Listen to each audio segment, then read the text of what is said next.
Oser la transparence à l'heure du B2B2C, c'est le thème de cette table ronde. Nous avons la chance d'avoir deux invités de rang pour débattre de cette thématique. Bienvenue à toutes les deux. Corinne Colson-Lafont, bonjour. Bonjour. Vous êtes fondatrice de Stimo et directrice des grands projets et de l'innovation au sein du groupe Sofinor. Et vous avez une double casquette. Vous êtes également membre du conseil d'administration du CIPEMI, qui est le syndicat des professionnels du Facility Management. C'est bien ça? Tout à fait. À vos côtés, Latifa Akou, bonjour. Bonjour. Vous êtes Facility Management et EHS Director chez Ipsen et vous avez également une double casquette, puis vous êtes présidente de l'ARCEG, l'association des directeurs de l'environnement de travail. Et je crois que c'est tout neuf. Absolument. Ça date de Depuis quelques semaines. Félicitations pour cette nouvelle fonction. Merci Allez, beaucoup. bienvenue sur ce plateau. Évidemment, Samy est encore avec nous. Pour commencer, peut-être une question pour toutes les deux en rapport avec l'intitulé de cette table ronde. Quelles sont, selon vous, les évolutions du marché importantes auxquelles vous avez dû faire face ces dernières années? On commence par Corinne en tant que prestataire de services. Alors, c'est un vaste sujet. On va passer sur les impacts Covid qui nous occupent tous en ce moment. J'ai envie d'insister en fait sur deux aspects aujourd'hui. Les premières, c'est les tendances de fond. Les tendances de fond qui se renforcent et qui s'accélèrent. J'en citerai 4. La première, c'est tout ce qui est lié autour du développement durable. Je trouve personnellement que c'est une excellente chose que nous nous en occupions tous beaucoup plus. Ensuite, c'est ce qui est lié autour de la technologie et du digital. Je distingue toujours les deux parce que la technologie, ça peut être quelque chose de très technique au sens d'un équipement, d'un moteur, de quelque chose, qui est différent du digital et du numérique, qui est une couche qui vient se superposer sur l'ensemble de nos métiers. Et puis, quatrième sujet, on est au cœur de ça en ce moment, c'est ce qu'on appelle les new way of working, co-work, corpo-working, flex, etc., etc. Donc vraiment les quatre tendances de fond. Et du coup, ça nous amène sur un sujet complémentaire qui est que nos clients, nos métiers, tout le monde, nous avons besoin de couvrir un périmètre beaucoup plus large, avec beaucoup plus de spécialités, et donc nous avons besoin de relations plus partenariales avec des sachants à chaque fois de plus en plus précis sur leur propre domaine. Entendu. Latifa, en tant que donneur d'ordre, quels sont les bouleversements des dernières années? Alors je confirme tout ce que vient de dire Corinne, avec un point sur lequel je vais insister, c'est tout ce qui est RSE, tout ce qui est responsabilité sociale et sociétale. Et c'est très important et de plus en plus important dans nos entreprises. Et puis mettre au cœur de la performance de nos entreprises l'humain, c'est-à-dire nos collaborateurs, l'occupant de nos bâtiments. On en parlera largement dans le cadre de cette émission. On a parlé des bouleversements. Quelles sont les conséquences de ces bouleversements sur vos métiers respectifs? Corinne, du côté des prestataires de services. Alors comme je disais tout à l'heure, des sujets de plus en plus compliqués à traiter, de plus en plus variés. Du coup, ça nous amène à faire appel à des spécialisations de plus en plus fortes, de plus en plus larges. J'ai parlé du digital, mais aujourd'hui on va parler d'énergie manager, de data manager, etc., etc.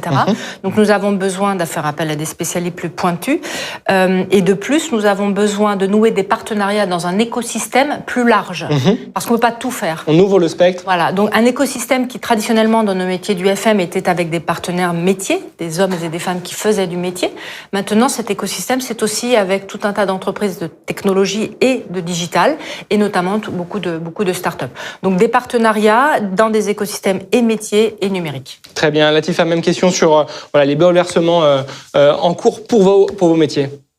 Alors, nous sommes des chefs d'orchestre, clairement. Nous ne sommes pas des spécialistes. Donc, nous avons besoin de nous entourer d'experts, de spécialistes en nouvelles technologies, en aménagement, en énergie. Donc, de plus en plus, on s'entoure de partenaires. Et le terme est important. Et de moins en moins de prestataires. C'est les prestataires qui deviennent des partenaires parce qu'on travaille ensemble, on fait de la co-construction pour arriver à un modèle, à des projets qui conviennent à notre entreprise. Donc il y a un changement d'état d'esprit aussi peut-être. Absolument, absolument. On travaille main dans la main de plus en plus pour réussir tous nos projets. Tiens, on va rester avec vous, Latifa, pour la prochaine question. Dans toutes ces évolutions, quelle est la contribution de la GMAO très concrètement, quel est son rôle? Ça permet d'avoir déjà un immeuble communicant, d'avoir des données fiables qui répondent à nos 3 problématiques qui sont le RSE, clairement. On travaille beaucoup sur l'optimisation de l'empreinte carbone. Ensuite, de mesurer la satisfaction de nos collaborateurs, élément extrêmement important et de plus en plus important puisque on sait que pour attirer et fidéliser des collaborateurs, nous avons besoin de mesurer cette satisfaction. Et le troisième point, c'est bien évidemment mesurer la performance de nos bâtiments en termes d'énergie et de toutes les sources pour réduire l'empreinte, mais aussi pour améliorer la satisfaction au final. Très bien. Corinne, je vous vois acquiescer aux propos de Latifa. Le rôle de la GMAO dans tout cela. Alors la GMAO, nous, opérateurs de Facility Management, on l'utilise depuis toujours. J'ai coutume de dire à mes clients que la GMAO est à notre métier de FM ce que le moteur est à une voiture. Oui, c'est clair. C'est-à-dire que sans moteur, on ne travaille pas. Donc sans GMAO, il est impossible sur des immeubles d'envergure d'être en capacité de programmer, d'exécuter de manière fiable l'ensemble des gammes de maintenance préventive, excusez-moi de ce jargon peut-être un peu technique, mais des équipements doivent être entretenus de manière régulière. Et puis de contribuer du coup à toute la planification du travail, à la mise en productivité, mais aussi à la mise en responsabilisation. C'est-à-dire que nos techniciens aujourd'hui, grâce toujours aux nouvelles technologies, maintenant sont équipés de smartphones et en temps réel, ont les informations sur les choses qu'ils doivent faire, et ça leur permet d'être responsabilisés et de revenir peut-être en haut de la vision du client. Dire, le technicien est là, il a un travail qui est essentiel. Voilà, donc la GMAO, pour nous, sans GMAO, pas de Facility Management. Intéressant. C'est clair. On va écouter Samy sur ces sujets. Votre regard sur ce qui vient d'être dit, et puis quels sont les impacts de témoignages comme ceux de Corinne Latifa sur Sam FM? Je pense que là, effectivement, on a le reflet de cette nouvelle réalité, en fait, à laquelle on doit faire face. Alors, c'est vrai que là-dessus, je rejoins totalement Corinne. La GMAO, c'est pas un sujet, je dirais, qui a émergé ces derniers mois. Je suis d'accord, et j'apprécie cette analogie avec le moteur. Je pense qu'on est sur quelque chose d'assez technique qui permet de délivrer effectivement une prestation et de s'assurer de la qualité de celle-ci. Mais c'est vrai qu'on voit que, je dirais, de quelque chose de très ce qu'on appelle nous dans notre jargon back-office. Aujourd'hui, le contexte marché nous amène à sortir, je dirais, du placard, monter dans les étages, comme j'ai aussi coutume de le dire, dans nos organisations. C'est visuel, mais... Et aller s'adresser à la population qui vit dans cet immeuble. Et effectivement, aujourd'hui, la solution, elle vient comme davantage, je dirais, un pivot, une interface entre les différentes populations qui doivent collaborer, et là-dessus, qui doivent être partenaires, effectivement, de ce marché. Et l'enjeu, c'est donc la donnée, sa transparence, sa qualité, sa pérennité, son utilisation, c'est ça? Oui, ça c'est notre credo. Pour nous, une donnée, elle n'a de valeur que si elle sert à quelque chose. C'est vrai que pendant longtemps, on a été dans parfois des GMAO un peu aussi, je dirais, prétexte, et avec des données qui étaient imparfaites et qui avaient finalement été assez peu exploitées.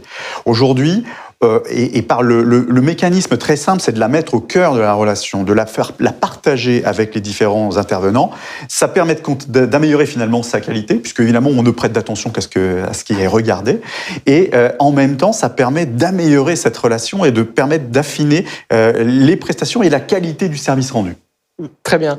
On approche de la fin de cette table ronde. Avant de nous quitter, je vais peut-être vous proposer un peu de futurologie. Alors, j'ai pas de marre de café ni de tarot de Marseille, mais quand même, Corinne Latifa, comment vous voyez évoluer cette relation entre, d'un côté, prestataire et donneur d'ordre dans les prochaines années? Est-ce que vous avez des petites intuitions en la matière? Corinne, pour commencer, peut-être. J'irai peut-être un peu plus loin même que votre question. Allez-y. Moi, je suis convaincue, comme Latifa, que notre travail commun de demain, notre œuvre commune de demain, c'est les partenariats. C'est fini la relation client-fournisseur. Maintenant, on est une équipe. Alors, il y a des partenaires internes, externes, mais on est là pour construire ensemble un immeuble serviciel au service du business de notre client. Là où j'irai un tout petit peu plus loin par rapport à la question, si vous me permettez, bien sûr, c'est que la donnée, elle est essentielle, mais elle doit être interopérable et j'ai envie de dire plateformisable, avec des liens ouverture, fermeture, entre guillemets, sur d'autres types de nouveaux services, parce qu'on ne peut pas tout faire. Et puis, je conclurai sur un point un peu positif, c'est-à-dire que la donnée, c'est bien, mais l'homme, c'est mieux. Et j'aime bien l'expression du figital. D'accord. Que demain, dans nos métiers, il y aura toujours un homme qui ne pourra, ou une femme, bien évidemment, qui ne pourra travailler sans outil, mais en aucun cas l'outil ne sera en capacité de remplacer l'homme. Donc je pense que notre métier demain de service à l'exploitation immobilière sera un métier figital. Latifa, même question sur l'avenir de cette relation. Oui, des données précises, fiables, pour mesurer, pour mettre des plans d'action et améliorer nos services, parce que Notre avenir en tant que directeur de l'environnement de travail, ça va être le service.